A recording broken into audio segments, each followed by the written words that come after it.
You can help us at History Hack by joining us via Patreon. It takes quite a lot of effort and a lot of work of quite a big team now to keep us going. And so if you could donate as little as £3 a month, it would be massively appreciated by all of us. There's different levels because Princess Marcus has set it all up with varying rewards and things. So do have a look, do join us. There's an exclusive Facebook group as well, and you can be part of all of it. Hello and welcome to History Hack. It's Merrin here, and I have the delectable, the delightful Charlie with me. Charlie, hi, how are we? I'm very good. It's nice to be with you. Walters and White taking over History Hack hosting duties. Taking over the world, setting up new brands of ice cream and legal teams. Walters and White. It's a force to be reckoned with. Oh my goodness, the listeners aren't going to know what's hit them. You and I and our love of all things Hollywood and theatre and musicals. We are taking over in style today. So basically what you're saying is we're a couple of drama queens. Oh no, never. Yes, I think that's fair. I think anyone who has listened for a while will know that from you and I, Merrin. Charlie, tell us who's joining us today. Well, I'm really excited. Today we've got Thabo with us, the creator and writer, and Ajjaz, the director of 50 Days. It's a brand new musical which is bringing to life the days leading up to, drumroll please, the English Civil War. Huzzah! It's doing this. You know, I'm a Civil War guy. Sorry. You know, it's my area. I know. What's really exciting about 50 Days is it's doing this through the very British sound of grime. Now, if you're down with the kids like me, you know about grime. If you're not, you're going to learn a lot today. With music by Dark Star and Duramani Kamara, I may have pronounced that terribly. You have to kick me if I got it wrong. It's already been mentioned in the same breath as Hamilton. And we here at History Hack are very excited to be getting in early to tell you guys all about it before the whole world starts singing about John Pym in their cars. So hello, Thabo and Ajjaz. Hello. Hi, guys. Hi, everyone. Hello. Lovely to be here. Thank you for the invite. Yeah. We're really, really excited, like I say, to be getting in on the ground floor. This is a new musical, and I love that new musicals are happening even in this crazy world. We're going to talk a lot about it, but just for our listeners right now, we're going to drop in a little taste of what they can expect from 50 Days.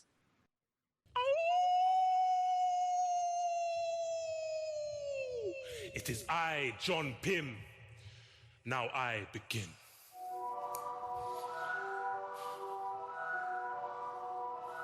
(1641) Parliament. John Pym.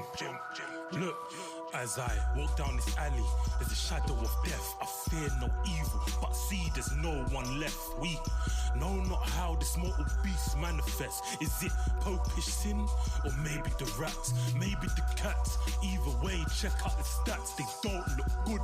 The king needs to face facts. I'm an MP with a seat, as a nation meets at Coleman Street to hear John Lilburn speak. I see. Okay, so that was quite an introduction. But although I'm getting a sense of what grime is, Jazz, do you want to just give us? Is there a definition of grime? How do we know we're listening to grime? Thabo, you're probably better to describe this. Well, but by definition and technically, grime, yeah, it's probably got more in common with dance music like garage, things like that, and even dancehall. It's normally set to a 140 BPM beat, if you're going to get really technical, but that's kind of changed a little bit over time too. But yeah, it's kind of the kind of voice of the young people who kind of refuse to no longer be heard. It originated in East London, I think really the kind of gritty texture, the urgency of grime, I think that really mirrors the situation and the feeling of 1641 perfectly. There really isn't a better music choice, and it's kind of quintessentially British,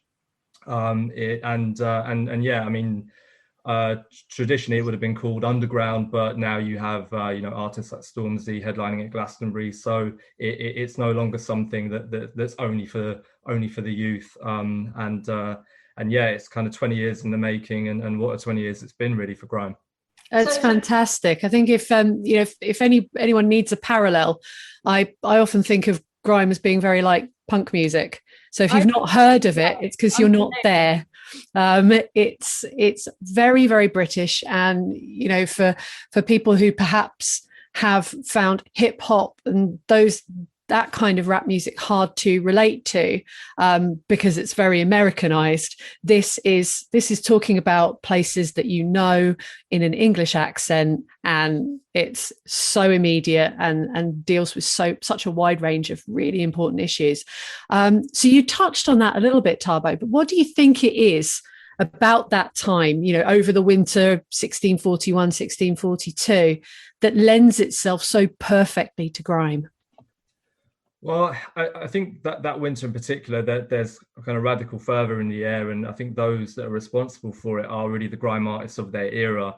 And like grime, they're no longer waiting for their turn to be heard. They're taking the microphone, if you will, and they're making people pay attention. And if we're going to talk a little bit about grime, well, the artists and those involved in, I think the kind of early pirate radio stations in the early noughties, they took huge risks for their music to be heard, but both their freedom if they're caught for piracy, and equally actually risking their lives trying to make it happen, erecting aerials on tower blocks and things like that. So it was dangerous. And I think, the winter of 1641, it's all cooking up in the East End, not far from where grime originated from. And there are people at street level who aren't happy with their lot, and they're becoming vocal about it, and have been for a little while. And we've got the plague looming over London, economic hardship, a huge clash over politics, religion, and this kind of new idea that, everyone might be born equal, being put forward by people like John Lilburn. What?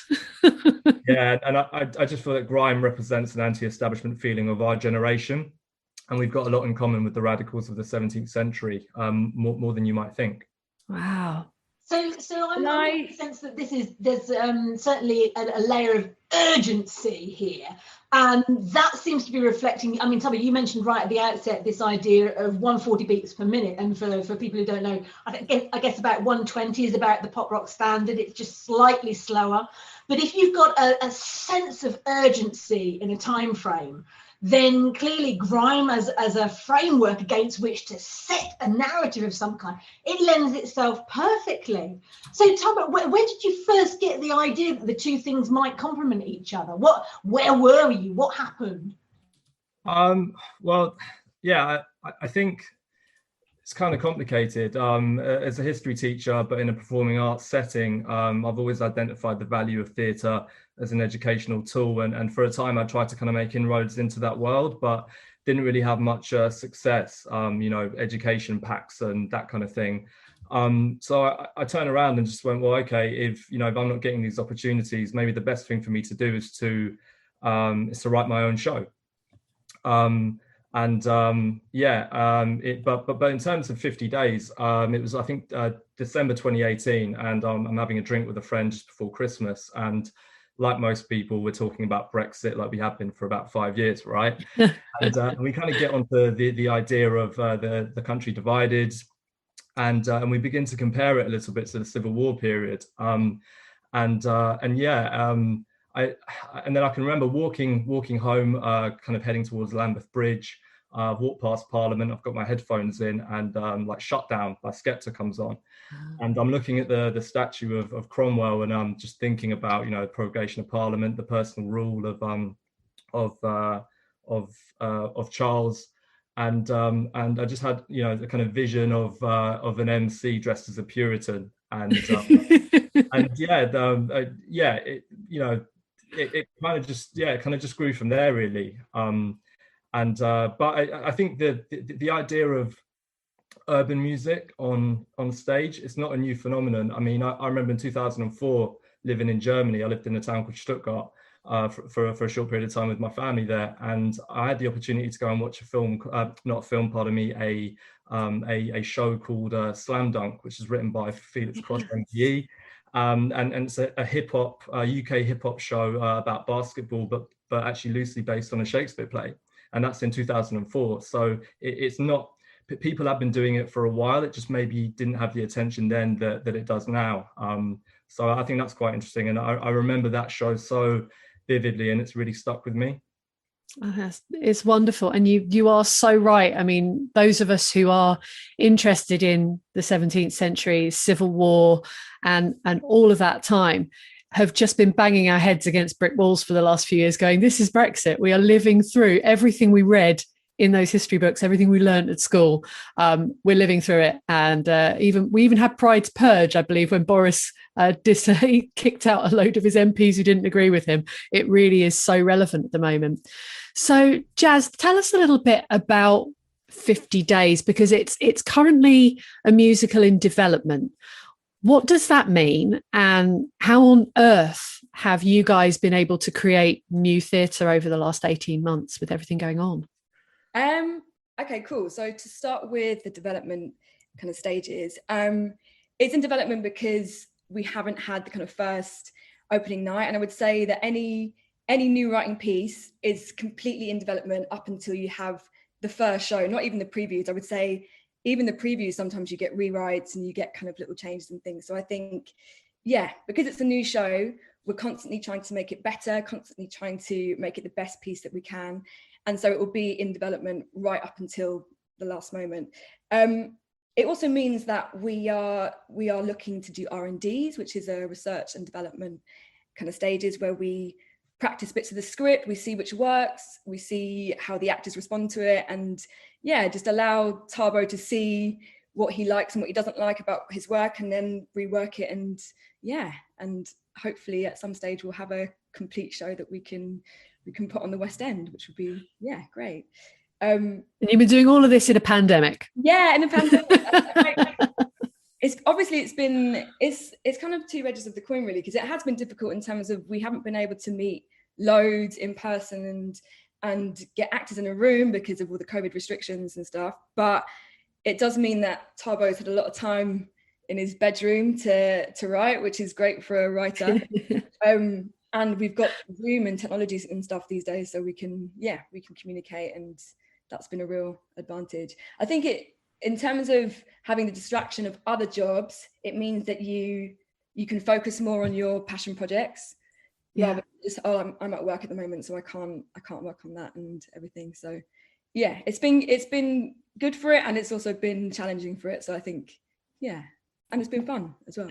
That's incredible. We were really fortunate that Paul Taylor Mills and Turbine Theatre, they have an annual MT Fest where they try and showcase new work, new in development writing, and a lot of them are at different stages of that process. And you know, even with all of the delays with everything, they were determined to put on the festival this year, and we were, I think, really fortunate to have that opportunity. The cast were incredible. We had 12 hours of rehearsal for our piece, which for an hour show as well. Yeah. which was mad. But I think Ajjaz and everyone just did a phenomenal job of really running with the ideas, putting their own spins on little things, and actually just creating something new and fresh, I hope. And hopefully people enjoyed it. So I'm going to run with two threads there, because one is determination. And the other is isolation, something about which we know quite a bit. When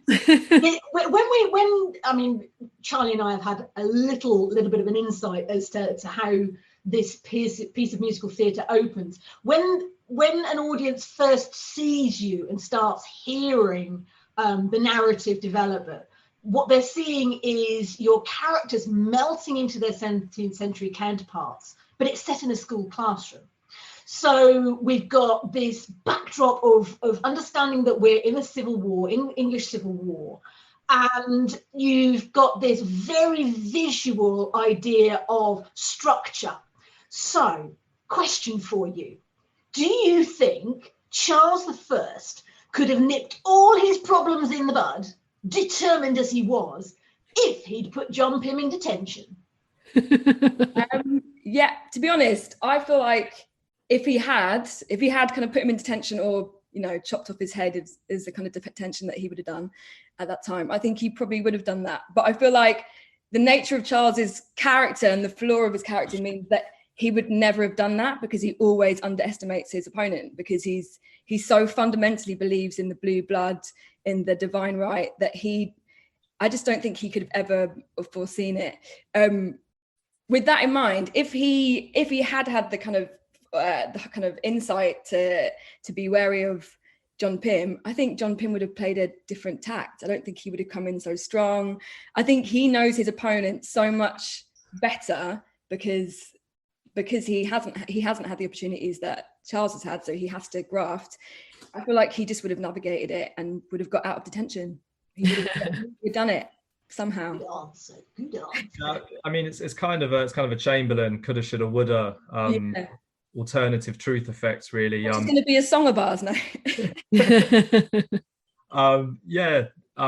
I think that actually the damage had been done, and it was bigger than Pym. And actually, Pym, if he'd been executed, he would have become a bit of a martyr, and someone else would have taken his place. And there was really too much at stake for a lot of the parliamentarian faction, I think, anyway. So I think that Charles tried to appease Pym, which he tries to offer him quite a meaty role in January to try and bring him over, if you will. But I kind of feel that the long-term damage had already been done. Yeah, okay. But I do feel that he was between a rock and a hard place, wasn't he? Because even when he did try and arrest the sort of 5 most prominent members of Parliament who were speaking against him, they'd already gone by the time he goes marching into Parliament. And he was always a couple of days too late on everything. You couldn't even get that right. I know it is so sad. Look, it's a rebellious subject and a rebellious sound that you've got going in 50 days, but I don't know, guys. I think there's a lot of sympathy in your production for both Charles I and his wife, Queen Henrietta Maria. Is 50 Days a secret royalist musical?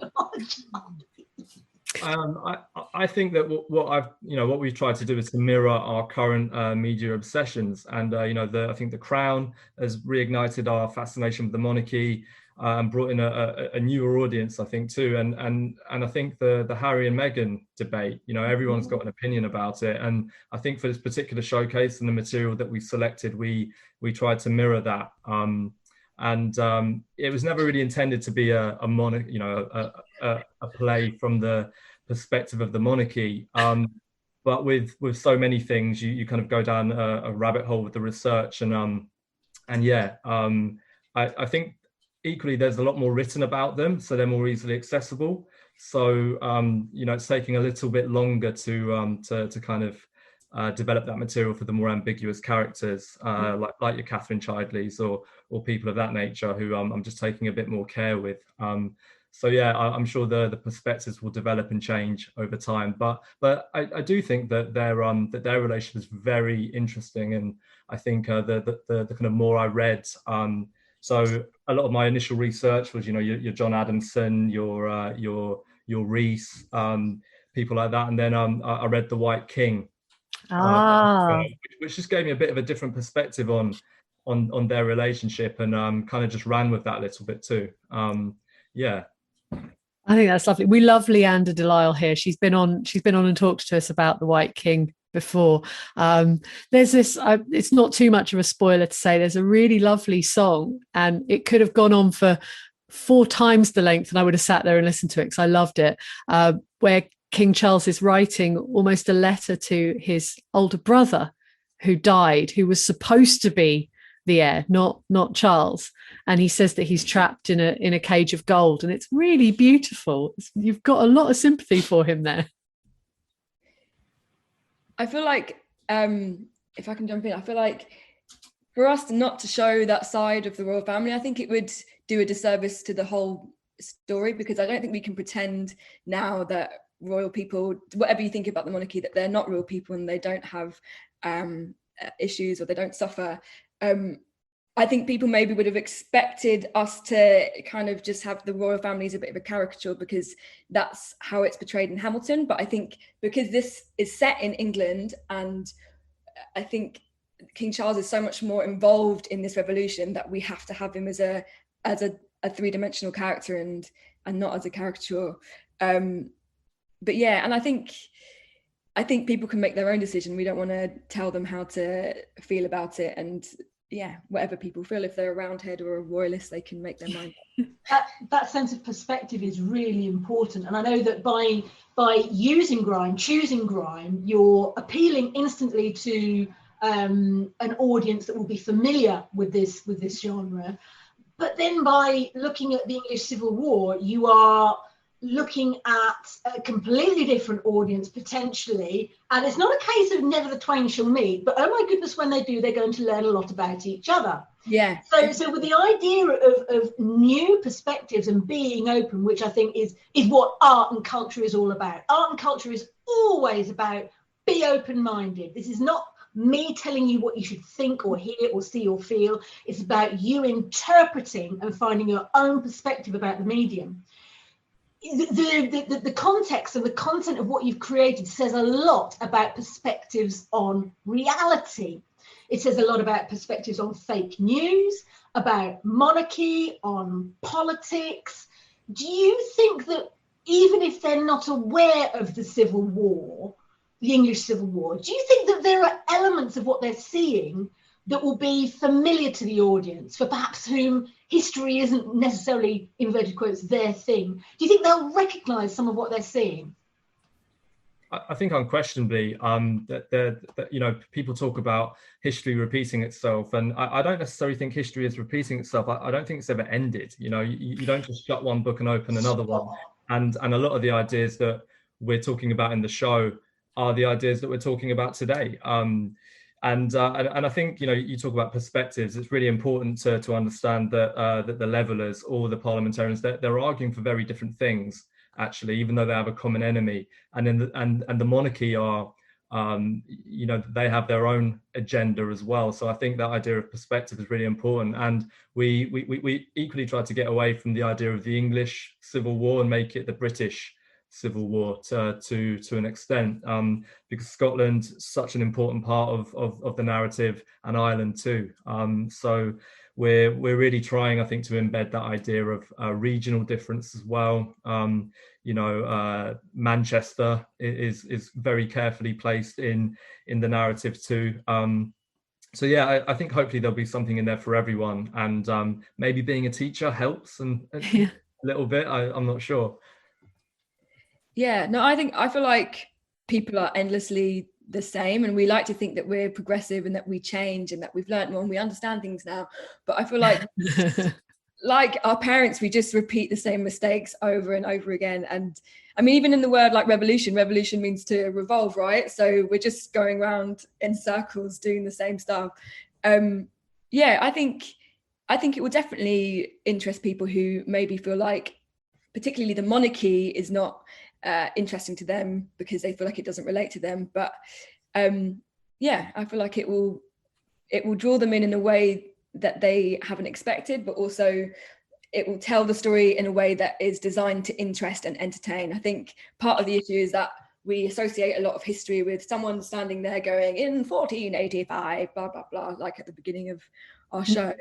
And it's actually the tone that is boring. It's not the content. Yeah. Yeah. I think that anybody who, because the Civil War is something that's been taught as a part of the curriculum for years and years.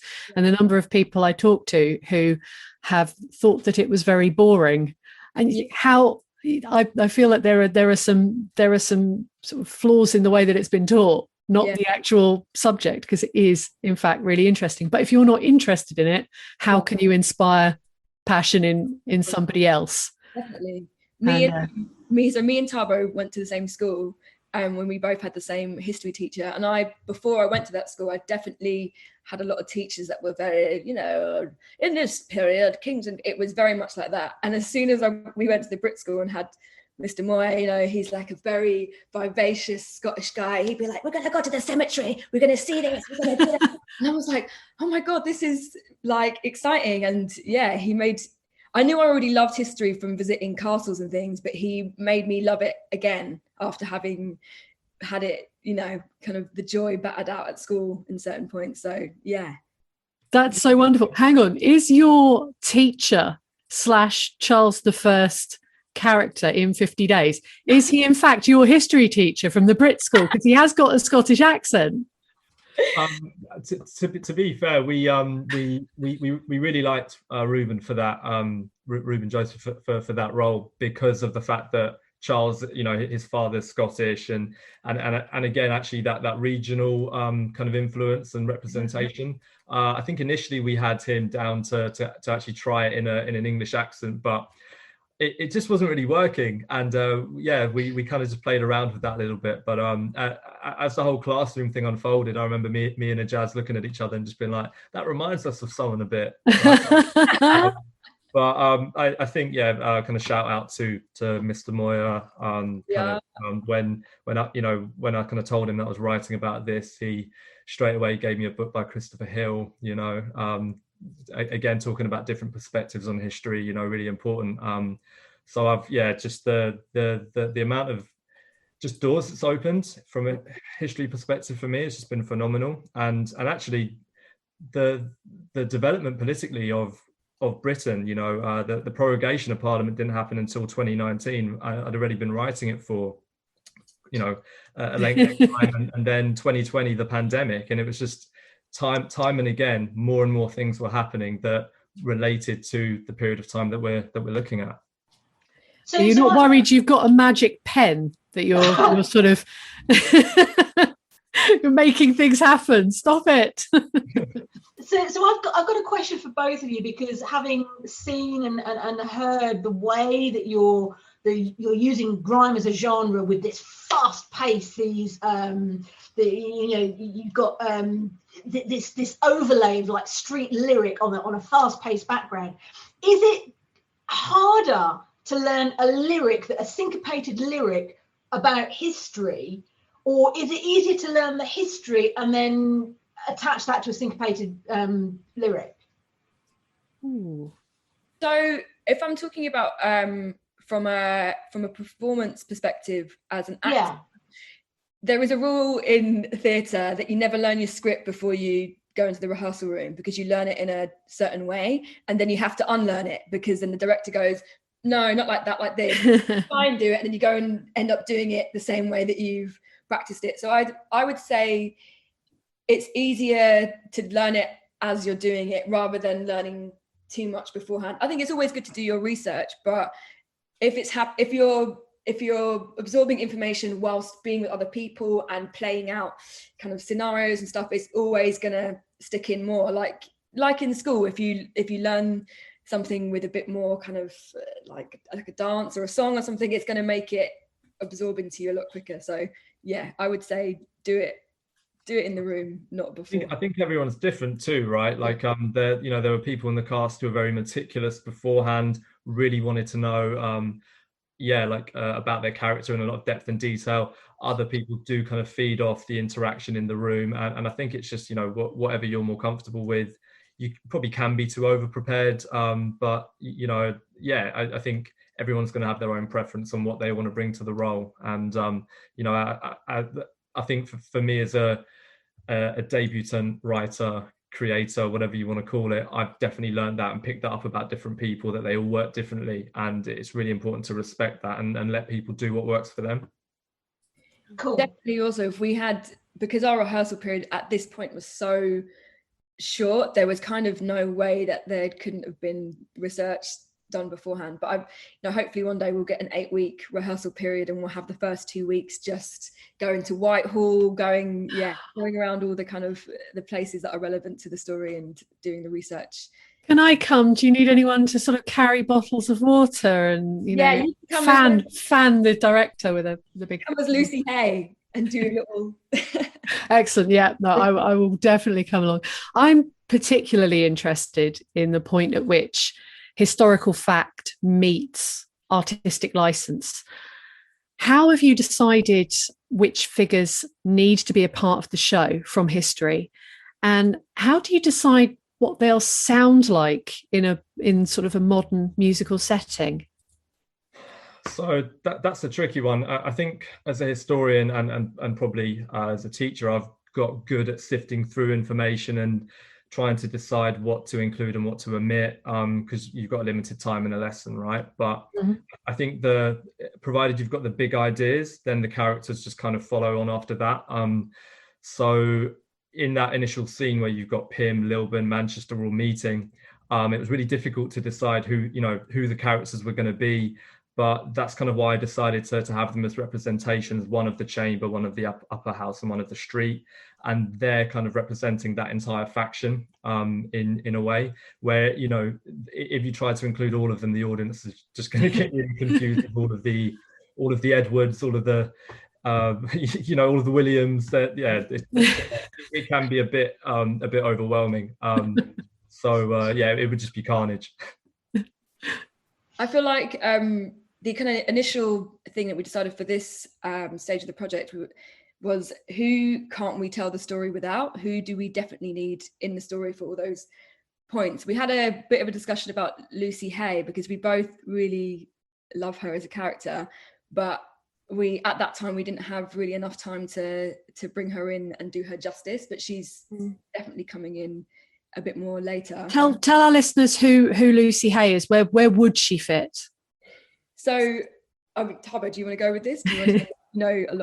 So Lucy Hay, Countess of Carlisle, is lady in waiting for the Queen and her best friend. I think she's 10 years her senior. She's really, really politically influential at court. Actually, she's got a lot of favour and she's able to kind of manoeuvre politically through that scene.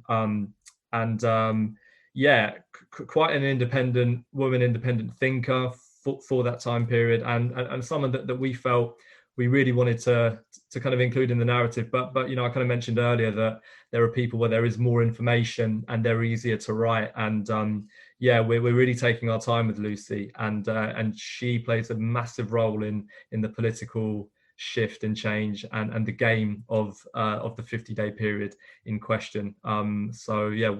We'll hopefully have more to write about and tell you all about in regard to Lucy fairly soon.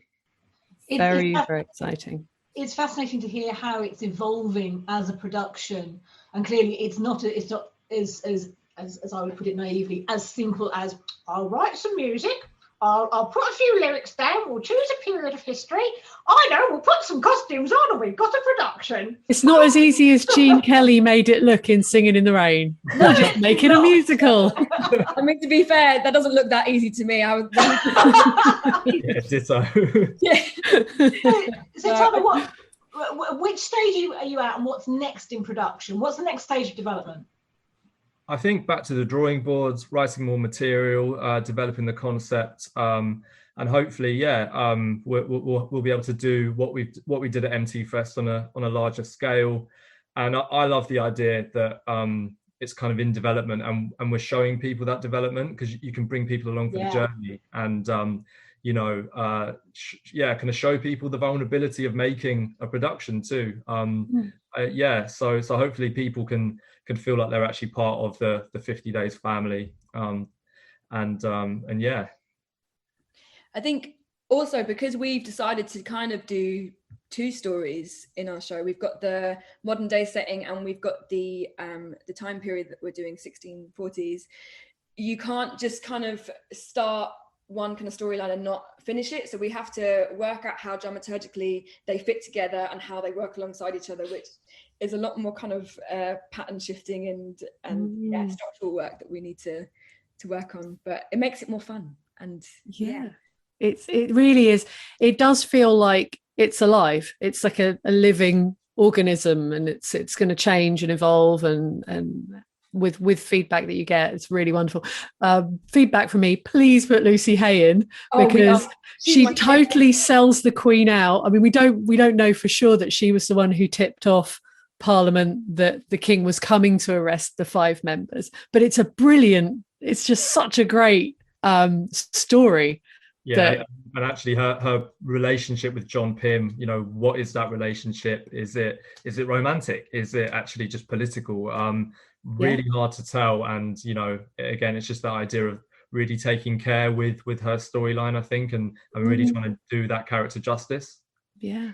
There's a lot of freedom with Lucy Hay as well for the actor, I feel like, because there's not as much information about her motivations and what she was thinking and what she wanted.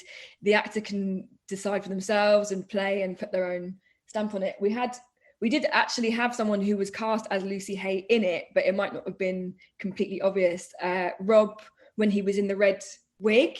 Oh yes, Lucy Hay. So we kind of like the idea of someone dragging up to play Lucy Hay, and just bringing that. I think we wanted to play around a bit with gender and things like that too, didn't we? And Amanita playing obviously Digby and the Prince of Wales. So I think what they did brilliantly is that when watching that, that wasn't the first thing that came to mind. It was, you know, they were that good at those roles that really wasn't at the forefront of what you were thinking. And I think that's really important to remember, that, you know, providing you're doing that character justice, it doesn't matter who's playing them. Yeah, fantastic. And it reminds us as well, sorry to interrupt you, it reminds us also that there's still those kids in the classroom, so that as if they've got like a dress up box and they're kind of playing out the characters and things. So it has that kind of that Brechtian thing that keeps the audience slightly outside of it, so they go, okay, what do I actually think about this, and not necessarily getting really emotionally sucked in, and they can still be objective about the whole situation. God, it's so exciting. It really is exciting to watch it. Now, what I would like to ask you both on behalf of all of our listeners here is, how can our listeners support the production? What can we do to help? We're working really hard at the moment to try and make the production and everything around it more accessible. So we're hoping to have kind of a development announcement at some point in the near future. In the meantime, you can be up to date with all the news for 50 Days, following us on Twitter, Instagram, 50days_musical, all lowercase. Just make sure you're tuning in for any announcements that we're going to have shortly. And hopefully we'll be able to share more of the showcase that we did, our future developments with the wider world, fairly shortly. So make sure you're tuned. Yeah, agreed. I feel like, just shouting about us on social media, but also if any of the audience are theatre producers, work in theatre, think they know anyone that would be interested in funding, you know, getting us a kind of space to work with the show, that would be great. And get in touch with us. Yeah, I think, you know, theatre's taken a massive hit, and at the moment it's very hard to get new writing out there, because the priorities are a bit different at the moment. But you know, we're still here. We're taking the idea forwards, and anyone who's able to support in any way, please get in touch, and we'd love to talk further. Sounds good. I guess as we draw to an unfortunate close, there's a whole load of stuff I'd like to ask you about the character development in particular, as well as the development of the music and how you work through each piece. And I don't want to call it a tune; it's a piece of music. I guess the real question for listeners is, which side do you think you would have fallen on in 1642? Would you have stuck with the king, or would you have fought to reign in his rule? Thabo? I always give quite a kind of diplomatic answer. I wouldn't have chosen any side, because I think actually when you're given ultimatums, that can be really dangerous. And I think, you know, I'm sure we can all agree that the contemporary ultimatums that we're given never end well. But I think, you know, with my background, my grandma on my mum's side grew up in Germany. She wound up in Hoheneck prison for a number of years after World War II for anti-Soviet information, pamphleting. My South African family, Black South African, you know, growing up, you know, kind of having to contend with apartheid.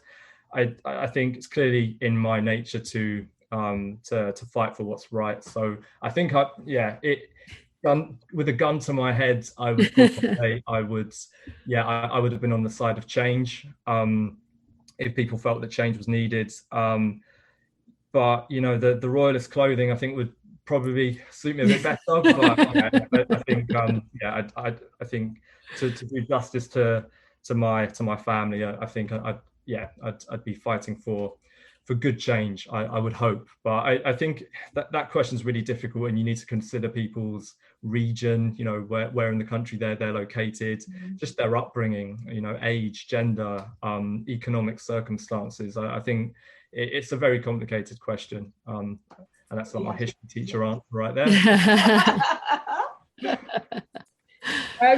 Cool. So I feel like if I was in the time and I had no knowledge as to what's coming afterwards, I would have been on the side of the Roundheads, and I would have been like, yeah, revolution, yeah. But as someone who's living now, if I was then transported back into 1642, I think I would definitely be a royalist, because the Puritan era was just seemed like hell. I think I'd rather have a king and have Christmas than have no dancing, no music for like ages. So yeah, hindsight me, royalist. I think those, and I think equally we know the outcome of the period, and we know that actually the revolution by 47 is already taking a bit of a different direction. It's not necessarily going the way that certainly I think the more radical thinkers thought it would go. We do toy with the democracy for a 10-year period, but we wind up with a tyrant, and it kind of dies a very short and sharp death. But yeah, I would agree with Ajjaz. I think for clearly we're theatre lovers, so we count, right? That's an excellent answer.